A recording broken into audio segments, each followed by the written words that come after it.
Hello everyone, I welcome you all on quick echo. आज हम MP assistant professor exam 2017 के previous year paper करेंगे। आज मैं पार्ट 3 को कराऊंगी। इससे पहले मैं 2 पार्ट में ऑलरेडी क्वेश्चन करा चुकी हूँ, तो उसको मेरे ही चैनल के प्लेलिस्ट पे जाके देख सकते हैं आप। तो चलिए स्टार्ट करते हैं आज का क्वेश्चन। हमारा 101 क्वेश्चन है, linear homogeneous production function refers to. तो लीनियर होमोजीनियस प्रोडक्शन फंक्शन यानी रेखीय समरूप उत्पाद फलन का संबंध किससे होता है? तो हमेशा रेखीय फलन उत्पाद का संबंध कांस्टेंट रिटर्न्स टू स्केल से होता है। तो हमारा ऑप्शन बी करेक्ट है। नेक्स्ट क्वेश्चन है हमारा, derive demand for labour is. तो अगर हम लेबर के डिमांड करते हैं तो वो उसको क्या कहते हैं? क्या ये डायरेक्ट डिमांड है, क्या ये क्रॉस डिमांड है, या इनकम डिमांड है, या डिराइव डिमांड है? तो हमेशा जो डिमांड होती है लेबर की वो डिराइव डिमांड होती है, यानी कि ज़रूरत के हिसाब से जब हम लेबर की डिमांड करते हैं तो उसको हम डिराइव डिमांड कहते हैं। नेक्स्ट क्वेश्चन है, which of the following refers to proportionate change in quantity demanded. अगर क्वांटिटी डिमांडेड में चेंज करने की बात करता है तो हम डेल्टा क्यू बाई क्यू करते हैं। ऐसे ही अगर हमें प्राइस में पूछता प्रोपोर्शनेट चेंज इन प्राइस तो हम डेल्टा पी अपॉन क्यू करते। अभी हमें पूछा है किसमें? क्वांटिटी डिमांडेड में, तो इसलिए हमारा जो ऑप्शन होगा वो होगा delta Q by Q. Proportionate change हमेशा एक रेशियो को दिखाता है, वो भी चेंज को, यानी कि क्यू में क्या चेंज हुआ है पहले से अब का, यानी कि previous, initial, present and previous में चेंज, और इसके जो प्रीवियस का है उससे हम डिवाइड कर देते हैं, तो उसको हम बोलते हैं प्रोपोर्शनेट चेंज। वो किसी में भी हो सकता है, प्राइस में, क्वांटिटी में, एक्सपेंडिचर में, किसी भी चीज़ में हो सकता है। तो हमारा ऑप्शन अभी के लिए बी करेक्ट है। नेक्स्ट क्वेश्चन पे चलते हैं हम, which of following curve is not U shaped. तो कौन सा कर्व यू शेप्ड नहीं होता है? तो अगर हम इन सारे कर्व को बनाएं तो जो हमारा एमसी कर्व होता है वो किस तरह से होता है? हमारा मार्जिनल कॉस्ट कर्व ऐसे होता है, ये भी यू शेप्ड है। एसी कर्व कैसे होता है? हमारा एसी कर्व ऐसे होता है। एबीसी कर्व कैसे होता है? हमारा एबीसी कर्व भी ऐसे होता है। उसके बाद लेकिन हमारा जो ये फिक्स्ड AFC कर्व जो है हमारा ये ऐसे होता है, ऐसे करके होता है, तो ये यू शेप्ड नहीं होता है, ये कॉन्वेक्स होता है। तो इसलिए हमारा ऑप्शन डी करेक्ट होगा कि ये यू शेप्ड नहीं होता है। अब हम नेक्स्ट क्वेश्चन पे चलते हैं। According to modern theory of rent, लगान के आधुनिक सिद्धांत के अनुसार हम रेंट को किस तरह से देखते हैं? तो आधुनिक अगर मॉडर्न थ्योरी की बात करें तो हम एक्चुअल जो अर्निंग है उसको माइनस कर देते हैं ट्रांसफ़र अर्निंग से, तो हमें रेंट निकल जाता है, यानी कि actual earning minus transfer earning. अगर इसको हिंदी में देखें तो वास्तविक आय को हस्तांतरित आय से माइनस कर देते हैं तो वो लगान हमें मिल जाता है। ये इसका एक तरह से फॉर्मूला है कि मॉडर्न रेंट का, कि हम इसको माइनस कर देते हैं ट्रांसफ़र अर्निंग को। तो हमारा ऑप्शन नंबर ए करेक्ट हो जाएगा। नेक्स्ट पे चलते हैं, इन इलास्टिसिटी ऑफ डिमांड। अगर हमारी इलास्टिसिटी क्या होती है? किसी भी चीज़ में चेंज, यानी कि change in quantity demanded upon change in price, यही होता है इलास्टिसिटी ऑफ डिमांड का फॉर्मूला। अगर हम इसको ऐसे तरह से लिखें, दूसरी तरीके से लिखें, तो change in quantity upon change in price, यानी कि इस तरह से हमारा ये फॉर्मूला बन जाता है। अगर हमसे पूछे अगर कि डेल्टा पी अपॉन क्यू, यानी ये जो पोर्शन है ये 0 है, तो हमारा जो इलास्टिसिटी ऑफ डिमांड वो कैसा होगा? अगर हम मान लेते हैं कि जो हमारा ये ऊपर वाला पोर्शन है, क्वांटिटी है, वो 1 है, और जो हमारा नीचे का पोर्शन है ये हमें ऑलरेडी 0 दिया हुआ है, तो ये 0 दे दिया। तो अगर किसी भी हम नंबर को 0 से डिवाइड करते हैं तो हमेशा इन्फिनाइट होता है, तो हमारा ऑप्शन इसीलिए सी हो जाएगा कि ये आ जाएगा इन्फिनाइट। नेक्स्ट क्वेश्चन पे चलते हैं, the first scientific analysis of general equilibrium theory was given by. जब हम जनरल इक्विलिब्रियम की बात करते हैं, जिसमें लियोन वॉलरस ने पहला ऐसा साइंटिफिक दिया था जिसमें उन्होंने बताया था कि कैसे हमारा जो इक्विलिब्रियम है वो कैसे होता है, स्टेबल होता है, और इन्होंने कई तरह के उसमें कंडीशंस को बताया है। तो हमारा जो साइंटिफिक एनालिसिस से पहला जनरल इक्विलिब्रियम क्या, वो एक होता है जनरल इक्विलिब्रियम, एक होता है पार्शियल इक्विलिब्रियम। तो जनरल इक्विलिब्रियम पर साइंटिफिक एनालिसिस दिया था लियोन वॉलरस ने, तो हमारा ऑप्शन नंबर सी करेक्ट हो जाएगा। नेक्स्ट क्वेश्चन है हमारा, the author of a treatises on money. तो ट्रिटीज ऑन मनी के लेखक जो हैं वो कीन्स हैं। कीन्स ने और कौन कौन सी बुक्स लिखी हैं? तो वो है general theory of money and interest. तो ये सारे बुक्स जो हैं कीन्स के हैं। तो हमारा ऑप्शन नंबर बी करेक्ट हो जाएगा। नेक्स्ट क्वेश्चन पे चलते हैं हम। The accelerator is related with. Accelerator किससे रिलेटेड होता है? तो एक्सिलरेटर हमेशा इंड्यूस इन्वेस्टमेंट से यानी कि प्रेरित निवेश से रिलेटेड होता है। एक होता है हमारा मल्टीप्लायर, एक होता है एक्सिलरेटर। मल्टीप्लायर तो हम खुद ही इन्वेस्टमेंट करते हैं, लेकिन जब हमें इन्वेस्टमेंट से बहुत सारा प्रॉफिट मिलने लगे तो उस प्रॉफिट से हम प्रेरित होकर जब फिर से इन्वेस्टमेंट करते हैं उसको हम एक्सिलरेटर बोलते हैं। तो एक्सिलरेटर यानी कि एक तरह से प्रेरित निवेश है कि हम जब किसी चीज़ के प्रॉफिट होने से बहुत प्रेरित हो जाते हैं तो उसे हम बोलते हैं इंड्यूस्ड इन्वेस्टमेंट। तो हमारा ऑप्शन नंबर ये जो फर्स्ट है ये करेक्ट हो जाएगा। अब हमारा है next question, which is the year of great divide in a history of population growth in India. तो जो 1921 का ईयर है उसको हम बोलते हैं कि भारत में जनसंख्या के संदर्भ में एक महान विभाजन का साल था। तो इसीलिए ये जो पॉपुलेशन ग्रोथ ऑफ इंडिया है उसका great year of great divide 1921 को बोलते हैं। नेक्स्ट क्वेश्चन है हमारा, maximum social advantage in achieved, मतलब मैक्सिमम सोशल एडवांटेज हमें कब प्राप्त होती है? तो जब हमारा मार्जिनल बेनिफिट और मार्जिनल सैक्रिफाइस ये दोनों बराबर हो जाएं तभी हमें अधिकतम सामाजिक लाभ की प्राप्ति होती है। तो हमारा ऑप्शन नंबर बी हमें यहाँ पे दिख रहा है कि जो इक्वल होगा तब हमें अधिकतम सामाजिक लाभ प्राप्त होगा। नेक्स्ट क्वेश्चन पे चलते हैं हम। Who developed the concept of selling cost? तो सेलिंग कॉस्ट किसने दिया है? चैम्बरलिन ने सेलिंग कॉस्ट दिया है और चैम्बरलिन ने अपने मोनोपोलिस्टिक थ्योरी में ये सेलिंग कॉस्ट की बात की है। तो ऑप्शन नंबर बी हमारा करेक्ट हो जाएगा। नेक्स्ट क्वेश्चन है हमारा, the equation of high powered money. तो हाई पावर्ड का इक्वेशन होता है high powered money cash plus reserve ratio plus excess ratio. हमारा ये फॉर्मूला होता है हाई पावर मनी का। नेक्स्ट क्वेश्चन पे चलते हैं हम। Which of following demand function is given by Milton Friedman. अब देखिए जब डिमांड फंक्शन की बात हो रही थी तो बहुत सारे इकोनॉमिस्ट ने अपने अपने फंक्शंस दिए थे। जैसे कीन्स ने 3 तरह के फंक्शन दिए थे, लिक्विडिटी डिमांड और precautionary demand, transactionary demand, liquidity demand नहीं था, प्रिकॉशनरी, ट्रांजैक्टरी यानी स्पेकुलेटिव डिमांड।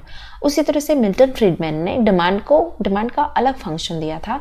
जैसे कि उन्होंने बताया था कि कोई भी जो डिमांड है वो सिर्फ और सिर्फ इनकम या रेट ऑफ इंटरेस्ट पे डिपेंडेंट नहीं होता है, वो बहुत सारी चीज़ों पे डिपेंडेंट होता है, जैसे income, wealth, rate of bond, equity, wealth, इन सारी चीज़ों पे हमारा जो डिमांड का फंक्शन है वो डिपेंडेंट होता है। तो इसलिए हमारा ऑप्शन नंबर पहला करेक्ट हो जाएगा। नेक्स्ट क्वेश्चन पे हम चलते हैं। When IS curve shifts toward right side in ISLM model what does it significance. तो यानी कि जो हमारा IS कर्व है, ये हमारा IS कर्व है, ये कब राइटवर्ड शिफ्ट होगा? तो इसका मतलब क्या होता है राइटवर्ड शिफ्ट? जैसे कि अगर हमारा ये रेट ऑफ इंटरेस्ट है और ये हमारा अगर हमारा कोई भी इन्वेस्टमेंट बढ़ेगा, यानी कि गवर्नमेंट अगर इस एक्सपेंडिचर या इन्वेस्टमेंट बढ़ा देती है तो ये हमारा राइटवर्ड शिफ्ट हो जाएगा। तो हमारा जो ऑप्शन है वो है इन्वेस्टमेंट। अब देखिए मनी सप्लाई, ये IS का ये गुड्स मार्केट में नहीं होता है, ये मनी मार्केट में तो होता है। इंक्रीज इन सेविंग, अगर सेविंग इंक्रीज होगी तो भी हमारा ये राइटवर्ड नहीं शिफ्ट होगा। सेविंग इंक्रीज होने से हमारा IS कब लेफ्टवर्ड शिफ्ट हो जाएगा।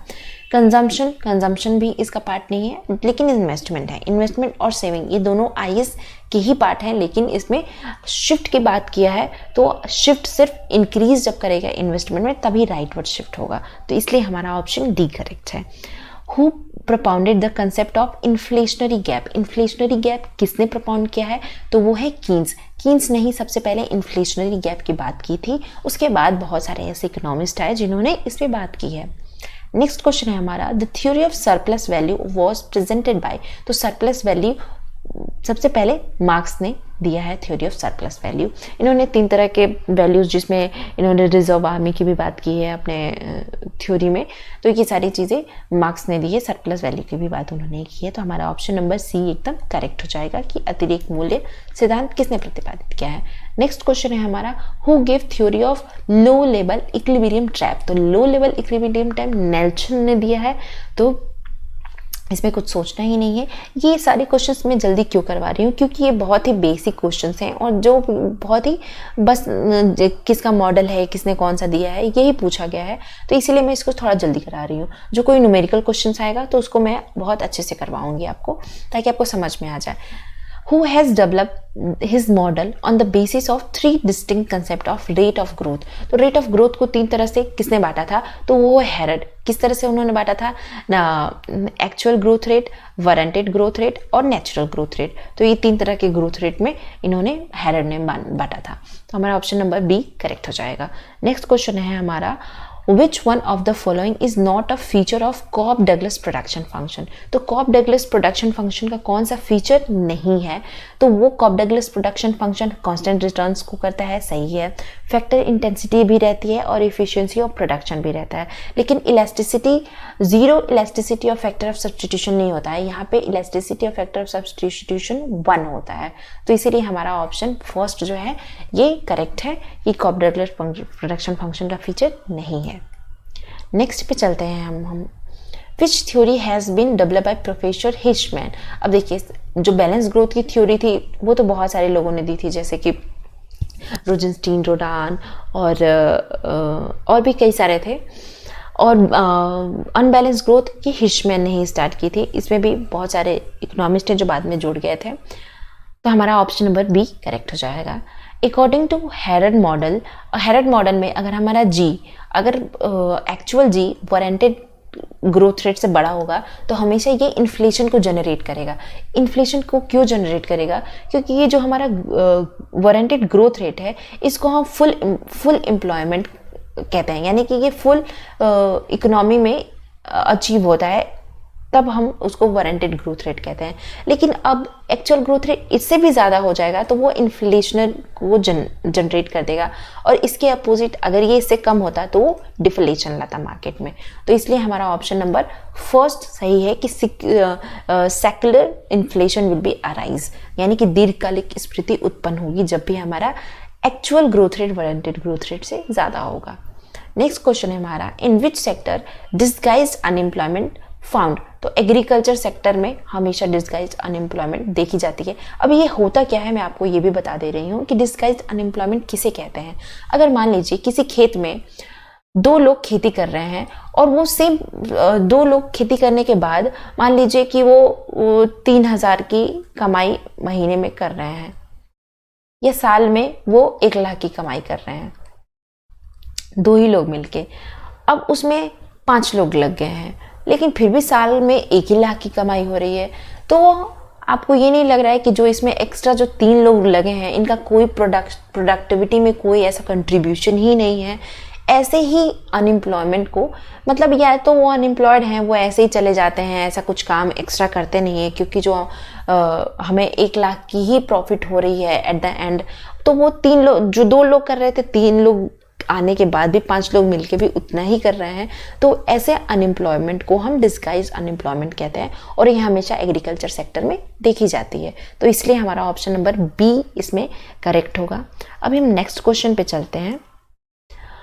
विच commission has recently replace the planning commission in India. तो प्लानिंग कमीशन को किसने रिप्लेस किया है, वह नीति आयोग ने। तो हमारा ऑप्शन नंबर सी करेक्ट होगा। नेक्स्ट क्वेश्चन पे चलते हैं। Innovation in economic development has been highly emphasized by. Economic development, अगर कभी भी इकोनॉमिक्स में इनोवेशन की बात आ जाए, इनोवेशन जब भी आए तो वहाँ पे आंख बंद करके शुम्पीटर पे टिक कर देना है, क्योंकि इनोवेशन की बात इकोनॉमिक्स में शुम्पीटर ही करते हैं। तो ऑप्शन नंबर फर्स्ट हमारा करेक्ट हो जाएगा। शुम्पीटर और एक चीज़ से फेमस है, जैसे इन्होंने swarm like cluster business cycle में इन्होंने swarm like cluster business cycle की बात की है, तो इससे भी ये फेमस है। अब हमारा नेक्स्ट क्वेश्चन है, which stage comes after the take off stage. अब ये टेक ऑफ स्टेज 5 स्टेज दिया था रोडान ने, रोजेंस्टीन रोडान ने, क्या नाम है उनका अभी मेरे दिमाग में नहीं आ रहा है, आर से ही नाम है, रोस्टो, हाँ सॉरी रोस्टो। तो रोस्टो ने ये टेक ऑफ स्टेज और इन्होंने 5 तरह के स्टेजेस दिए हैं, जिसमें traditional stage, high mass consumption, take off stage और ये सारे स्टेजेस की बात की है। तो which stage come after the take off stage, तो टेक ऑफ स्टेज के बाद जो स्टेज आता है वो उसको बोलते हैं stage of drive to maturity, तो यानी परिपक्वता की अवस्था। तो ये जो हमारा थर्ड है वो सही है। अब स्टेज ऑफ ट्रेडिशनल सोसाइटी ये पहला स्टेज है, फिर उसके बाद ट्रेडिशनल सोसाइटी के बाद एक और स्टेज है, उसके बाद take off stage, take off stage के बाद high stages of high drive to maturity, और उसके बाद ये 5वां स्टेज है stages of high mass consumption. Next question पे चलते हैं कि which type of unemployment is found in developed countries. अब देखिए ये जो क्वेश्चंस मैं यहाँ पे लेके आई हूँ ये डायरेक्ट क्वेश्चंस में मैं यहाँ पे आप लोगों को शो कर रही हूँ, जो आंसर की के साथ है। आंसर की में जो पेपर में एमपी में जब आंसर की रिलीज हुई थी वो उसकी आंसर की का ये कटआउट है, ताकि हम आपको आंसर भी यहीं पे मिल जाए, प्रॉब्लम क्या थी वो भी यहीं पे मिल जाए। ये क्वेश्चंस को डिलीट कर दिया गया था।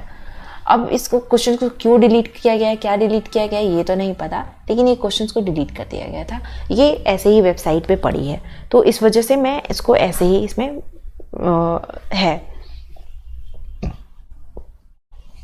वैसे ये सही था। स्ट्रक्चरल अनएम्प्लॉयमेंट डेवलप कंट्री में नहीं फाउंड होता है, फ्रिक्शनल अनएम्प्लॉयमेंट और एक ये फ्रिक्शनल अनएम्प्लॉयमेंट डेवलपमेंट कंट्री में फाउंड किया जाता है, साइक्लिकल अनएम्प्लॉयमेंट नहीं किया जाता है। तो इसीलिए क्वेश्चन को डिलीट कर देता है क्योंकि इसके ऑप्शन ही गलत दिए गए हैं। नेक्स्ट क्वेश्चन है हमारा important feature of statistical data. Statistical data के एक इंपॉर्टेंट फीचर क्या होते हैं? Statistics are aggregate of facts, तो ये सही बात है कि ये एक समूह या तथ्यों को बताता है। स्टैटिस्टिक्स आर न्यूमेरिकली एक्सप्रेस्ड, तो ये भी सही है कि स्टैटिक्स में हमेशा न्यूमेरिक के फॉर्म में ही एक्सप्रेस्ड होता है। अगर मान लीजिए कि कोई हॉनेस्टी या किसी चीज़ कोई हम क्वालिटी की बात कर रहे हैं तो भी हम स्टैटिस्टिक्स में उसको पहले तो हम नंबर के फॉर्म में चेंज कर लेते हैं और तब हम डेटा को शो करते हैं, तो इसीलिए ये भी सही है। और statistics are collections by enumeration of estimation, तो ये भी बात सही है कि ये गणना या अनुमान द्वारा एकत्र किए जाते हैं। तो सभी तथ्य सही हैं यहाँ पे, तो ऑप्शन डी करेक्ट हो जाएगा। नेक्स्ट क्वेश्चन है हमारा optimum population is that which give the maximum income per head the statement belongs to, यानी कि ऑप्टिमम जनसंख्या वह होती है जो प्रति व्यक्ति अधिकतम आय प्रदान करती है। तो इसको यह कथन किसका है? तो यह कथन डॉल्टन का है। अब इसमें ऑप्टिमम पॉपुलेशन थ्योरी में ये डॉल्टन है जिन्होंने ये बोला था। ऑप्टिमम पॉपुलेशन थ्योरी क्या होती है? ऑप्टिमम पॉपुलेशन थ्योरी का ये ऐसे बनता है, यानी कि ऑप्टिमम पॉपुलेशन जैसे जैसे अगर हम जीडीपी बढ़ाते जाएंगे और वैसे वैसे पॉपुलेशन, मतलब जैसे जैसे हम प्रोग्रेस करेंगे, लेकिन एक एंड के बाद जो पॉपुलेशन है वो डाउनफॉल होती शुरू होने जाएगी हमारे जीडीपी के हिसाब से। तो जैसे जैसे इनकम बढ़ेगी पॉपुलेशन भी बढ़ेगी, लेकिन एक पॉइंट के बाद इनकम भले बढ़ेगी लेकिन पॉपुलेशन वैसे ही कम होती जाएगी। तो यही बेसिक जो था वो ऑप्टिमम पॉपुलेशन थ्योरी का था। नेक्स्ट क्वेश्चन पे चलते हैं हम। Revised equation of quantity theory of money given by Fisher. अब देखिए जो पहले फिशर ने इक्वेशन दिया था वो था एम वी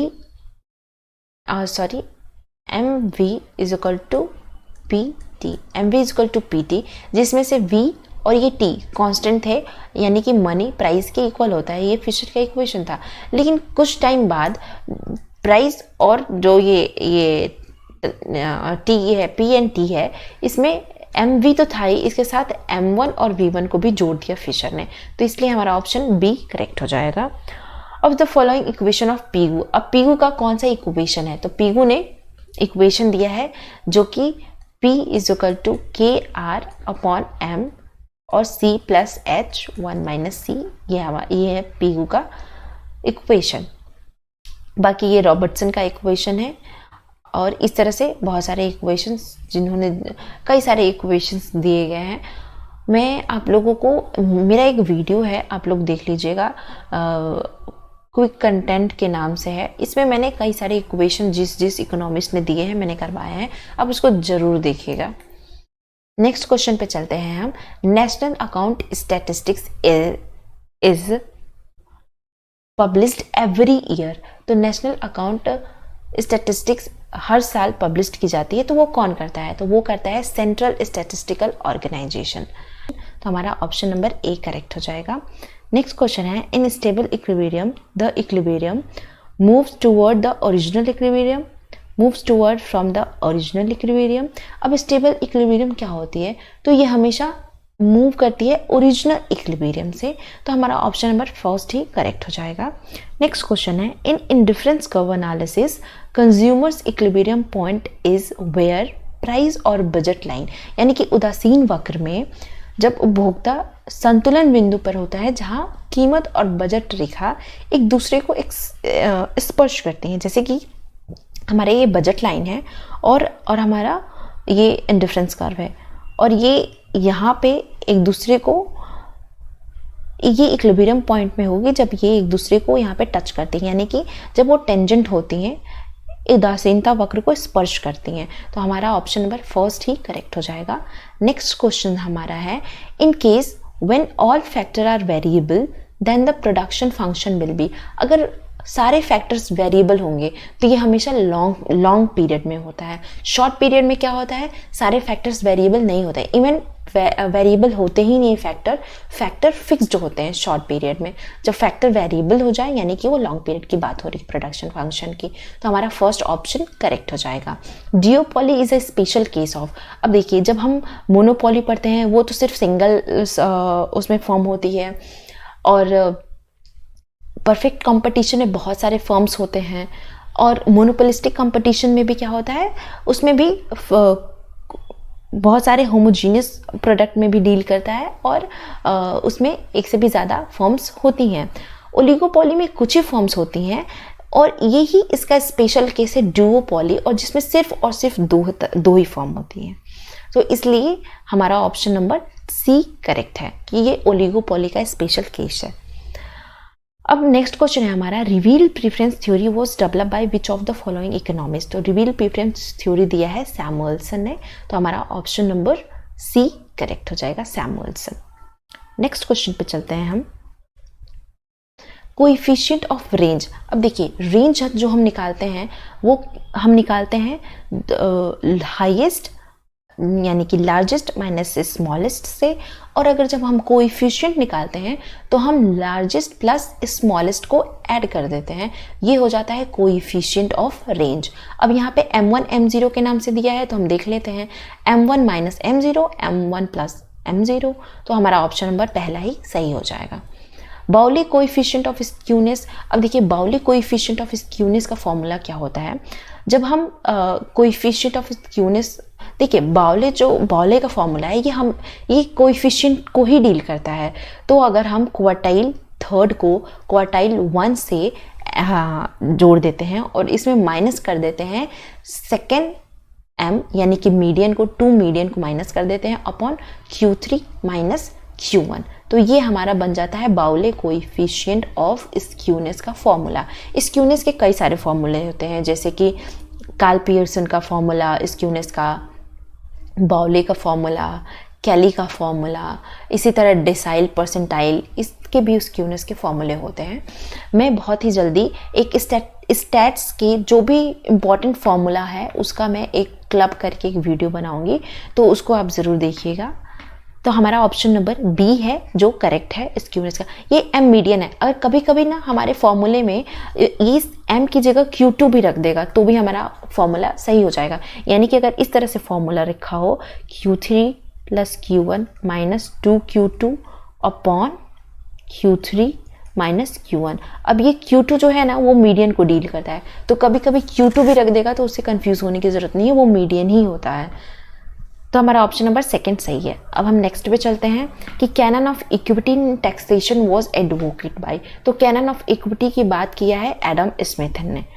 इसी तरह canon of expenditure, canon of expenditure और कैनन ऑफ ये जो कैनन, 5 तरह के कैनन्स दिए हैं, canon of equity, canon of sanction, canon of surplus, तो उसमें जो कैनन ऑफ इक्विटी है ये एडम स्मिथ ने ही दिया है। नेक्स्ट चलते हैं हम, in the computation of national income which kind of goods are taken into account. अगर हम नेशनल इनकम को हम जब कंप्यूट करते हैं तो उसमें किस तरह के, जब नेशनल इनकम की गणना करते हैं तो उसमें किस तरह के वस्तु तथा प्रकारों को सम्मिलित किया जाता है, तो उसमें हमेशा फाइनल गुड्स को सम्मिलित किया जाता है। जो अंतिम वस्तुएं होती हैं वही हमारे नेशनल इनकम के गणना में सम्मिलित होती हैं। तो हमारा ऑप्शन सी करेक्ट हो जाएगा। नेक्स्ट क्वेश्चन है हमारा, which one of following object is not related to monetary policy. तो मॉनेटरी पॉलिसी से कौन सा रिलेटेड नहीं होता है। अगर हम न्यूट्रलिटी ऑफ मनी की बात करें तो ये भी मॉनेटरी पॉलिसी का पार्ट है। Price stability, exchange rate stability, ये भी मॉनेटरी पॉलिसी का पार्ट है। लेकिन जब गवर्नमेंट का physical sources of the government की बात करते हैं तो ये फिजिकल पॉलिसी की बात होती है, मॉनेटरी पॉलिसी की नहीं होती है। तो हमारा ऑप्शन नंबर डी करेक्ट हो जाएगा। नेक्स्ट क्वेश्चन पे चलते हैं, golden age according to Mrs John Robinson is achieved by. तो मिसेस जॉन रॉबिन्सन के हिसाब से जो गोल्डन रूल है वो, जो गोल्डन एज है जब हमारा पॉपुलेशन ग्रोथ, यानी कि हमारा जो पॉपुलेशन ग्रोथ है अगर कैपिटल ग्रोथ रेट के इक्वल हो जाए उसको हम बोलते हैं golden age according to the John Robinson. Next question है हमारा, Lewis agricultural development model explained connections between how many sectors. तो लेविस ने एग्रीकल्चर डेवलपमेंट के लिए कौन से 2 तरह के सेक्टर्स की व्याख्या करते हैं। तो 2 सेक्टर्स, एक तो हमारा इंडस्ट्रियल सेक्टर और एक हमारा जो है एग्रीकल्चरल सेक्टर, ये 2 तरह की बात लेविस करते हैं। इसके बाद लेविस के ही फर्दर जो हम बोलेंगे कि जो आगे का मॉडल दिया है वो फाई एंड रेनिस ने दिया है, इन्हीं के मॉडल को बेस बना के। नेक्स्ट क्वेश्चन है हमारा, minimum support price in the agriculture sector has been taken into. तो एग्रीकल्चर सेक्टर में मिनिमम सपोर्ट प्राइस का प्रावधान किस लिए किया गया था।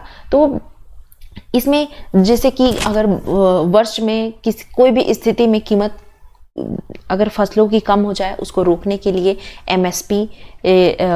एमएसपी का समर्थन, मतलब एमएसपी का प्रावधान किया गया था। अगर कभी कृषकों के हित की बात की जाए, protection of interest of the farmer, उसके लिए भी एमएसपी ज़रूरी है, तथा provide intensive to the farmer, इसके लिए भी एमएसपी का प्रावधान किया गया था। तो ये सारे हमारे सही हैं एमएसपी के कॉन्टेक्स्ट में। अगर हम बात करें कि इसकी बात करें हम कि अभी जो किसान आंदोलन हो रहे हैं वो किस चीज़ के लिए हो रहे हैं, तो वो एमएसपी के ही चक्कर में हो रहे हैं कि पूरे को एमएसपी, ये तो बहुत अलग टॉपिक हो जाएगा जिस पे हम बात अभी नहीं करेंगे वरना बहुत टाइम वेस्ट हो जाएगा। नेक्स्ट चलते हैं हम, the green revolution in India started in. तो इंडिया में ग्रीन रिवोल्यूशन किसने स्टार्ट किया था, तो एमएस स्वामीनाथन ने, और वो 1966 में किया था। तो हमारा ऑप्शन नंबर पहला ही सही हो गया। In which city ILO headquarter is situated. तो ILO का हेडक्वार्टर जेनेवा में सिचुएटेड है। अब जैसे बहुत सारे ऐसे इंटरनेशनल ऑर्गेनाइजेशन हैं और जिसके हेडक्वार्टर्स हैं वो कहाँ स्थित है कहाँ नहीं है ये आप लोगों को पता होना चाहिए। तो ILO के जो हेडक्वार्टर्स हैं ये जिनेवा में है। मैंने बहुत सारे एक वीडियो बनाया जिसमें मैंने जितने भी हेडक्वार्टर्स हैं वो कहाँ स्थित हैं, उसके कौन से देश में हैं, तो ये आप ज़रूर देख लीजिएगा। मेरी ही इस YouTube चैनल में प्लेलिस्ट में एक वीडियो है international organisations and their headquarters, उसमें सारे ऑर्गेनाइजेशंस हैं और सबके हेडक्वार्टर्स मैंने बताए हुए हैं, तो आप वो ज़रूर देखिएगा, आपके लिए बहुत हेल्पफुल होगा। नेक्स्ट क्वेश्चन है हमारा, necessary condition for the success of devaluation is. Devaluation का सक्सेस होने के नेसेसरी कंडीशन क्या होता है, यानी कि अवमूल्यन अगर हम करते हैं तो उसके लिए सफलता हेतु कौन सी आवश्यक शर्तें होती हैं। तो पहला है elasticity of export import is greater than 1। क्या इलास्टिसिटी का एक्सपोर्ट इम्पोर्ट 1 से ग्रेटर होना चाहिए, तो ये बात सही है कि 1 से ग्रेटर होना चाहिए, एक नेसेसरी कंडीशन होता है डिवैल्यूएशन का। No retaliation by the other country, किसी भी कंट्री द्वारा किसी भी प्रकार का प्रतिकार यानी कि रिटेलिएशन नहीं होना चाहिए कि अगर ये कंट्री डिवैल्यूएट करती है तो मैं भी कर दूंगा, या ये कुछ करती है तो मैं भी करूँगा, इसको रिटेलिएट कहते हैं, तो ये नहीं होना चाहिए। और available of surplus production for export, तो एक्सपोर्ट के लिए कुछ प्रोडक्शन हमारा सरप्लस होना चाहिए, तभी हमारा डिवैल्यू करने का फ़ायदा होगा। तो हमारा ये चारों ऑप्शन करेक्ट हैं, ये सॉरी